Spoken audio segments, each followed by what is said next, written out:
Coming up on today's episode of Airborne Unlimited, an AutoGyro receives FAA type certification, Sacramento Police confiscate a drone, GoPro reduces expenses, and jobs will be lost.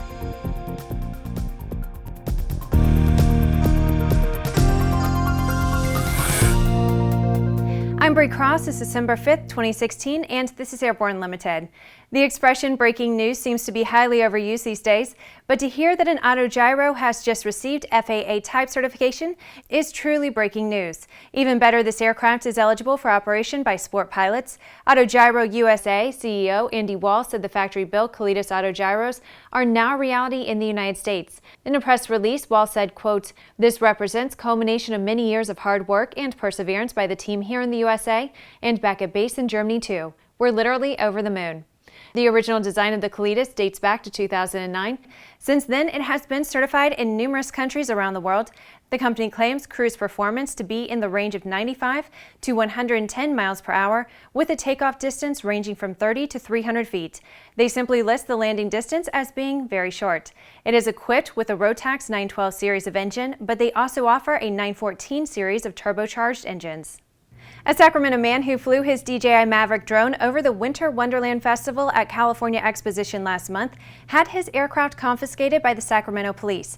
Television station KXTV reports that Mark Munn had attended the festival with his family and said he wanted to go back to capture an aerial view of the lights at the festival. But on November 21st, the video he captured along with the $1,500 aircraft were confiscated by the police. Munn told the station that he is an experienced drone operator and he was following all FAA regulations, so he doesn't know what he did wrong. The report did not indicate whether Mr. Munn was operating under FAR 101 Subpart E, which is for hobbyist only, or FAR 107, which is for non-hobbyist operations. The police said he violated federal regulations by flying his aircraft over a crowd, and that he also violated Cal Expo airspace. The FARs do prohibit flying over a crowd, but it's the FAA that owns the airspace, not a private entity. Once again, we see what appears to be confusion understanding the regulations by the operator, local law enforcement, and the media. So far, according to the report, no charges have been filed. After the break, GoPro to concentrate on their core business. Redbird Flight Simulations is dedicated to revolutionizing flight training by designing, manufacturing, and delivering affordable and innovative flight training technologies. Each Redbird device is designed to enhance the training experience for pilots of all levels, from student to ATP.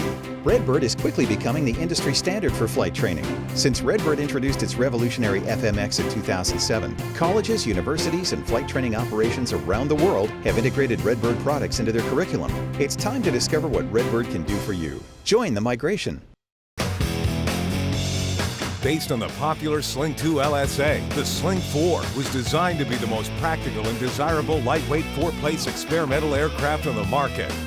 Find out more about this 115 horsepower turbocharged airplane at airplanefactory.com. There's a difference between charting a steady course and pushing for the ceiling. And for nearly a century, Hartzell Propeller has been defining that difference. It's in our passion for engineering and research and our dedication to testing the limits of performance. We are built on honor. We are Hartzell Propeller. Build and fly with the most exciting line of kit aircraft on the market, the Sonex Aircraft B models. The B models offer more room and comfort, more fuel, more panel space, more engine choices, and the same great Sonex Aircraft flight characteristics. Learn more at sonexaircraft.com. Welcome back. If you would like to be a supporter of Airborne Unlimited, send an email to jim@aero-news.net. GoPro has announced a company-wide restructuring that will reduce full-year 2017 operating expenses to approximately $650 million to achieve its goal of returning to profitability in 2017. The restructuring includes the closure of its entertainment division, facility reductions, and the elimination of more than 200 full-time positions, plus the cancellation of open positions for a reduction in force of approximately 15%. Additionally, Tony Bates will depart his position as president of the company at the end of the year. In its news release, the company did not mention the recent recall of the Karma drone, but their press release mentioned narrowing their focus to concentrate on their core business. Does this mean that the Karma drone will not return? We'll keep you posted. Each week we share with you an online video that one of our viewers found especially entertaining. We call it our Aero Video of the Week.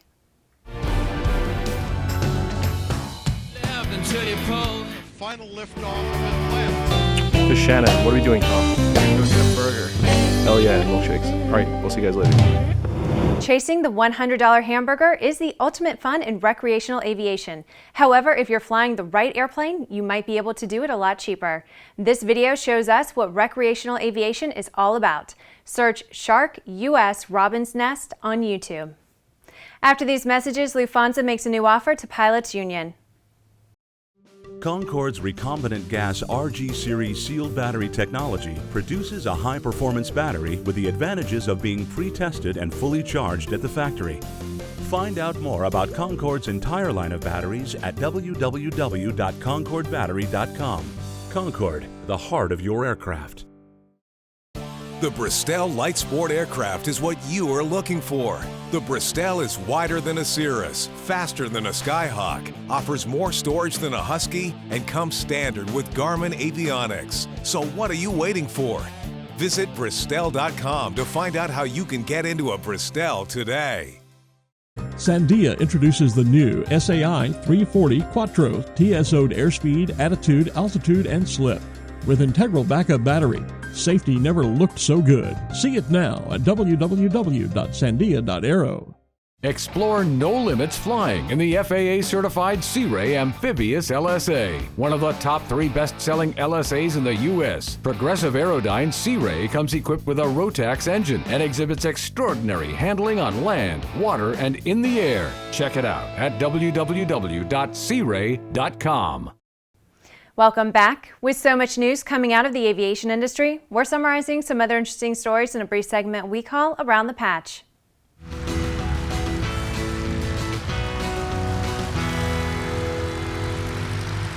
Lufthansa Airlines has made the pilots union a new offer to resolve the present labor dispute. This dispute offer is not linked to any other terms or conditions, but the union reportedly told media that this offer could lead to mediation.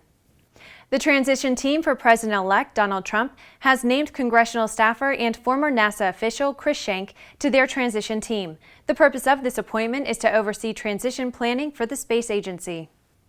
The European Space Agency's ExoMars orbiter has tested its suite of instruments in orbit for the first time, hinting at a great potential for future observations.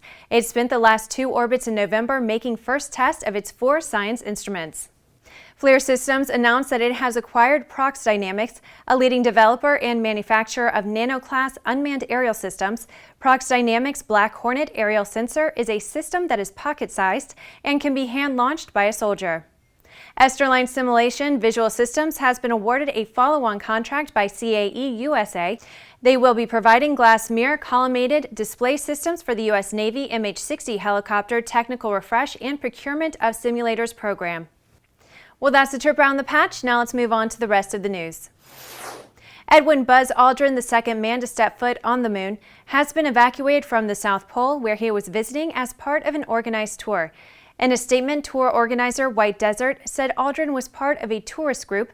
The statement said in part, quote, "While there, his condition deteriorated. As a precaution, following discussion between the White Desert doctor and the U.S. Antarctic Program doctor, Mr. Aldrin, accompanied by a member of his team, was evacuated on the first available flight out of the South Pole to McMurdo." According to a statement from the National Science Foundation, Aldrin was evacuated from the pole aboard a ski-equipped LC-130 cargo plane flown by the 109th Airlift Wing of the New York Air National Guard. The most recent reports indicate that the 86-year-old Aldrin was suffering from fluid in his lungs, and his condition has been described as stable. It's reported he is in good spirits. Well, that's our program for today. Remember that Airborne Unlimited is streamed daily Monday through Friday with additional breaking news bulletins for important stories that fall outside of our normal deadlines. If you're watching us on YouTube, please subscribe and don't forget to check us out on Facebook and Twitter. Get comprehensive real-time 24/7 coverage of the latest aviation and aerospace stories anytime at aero-news.net. We'll see you tomorrow.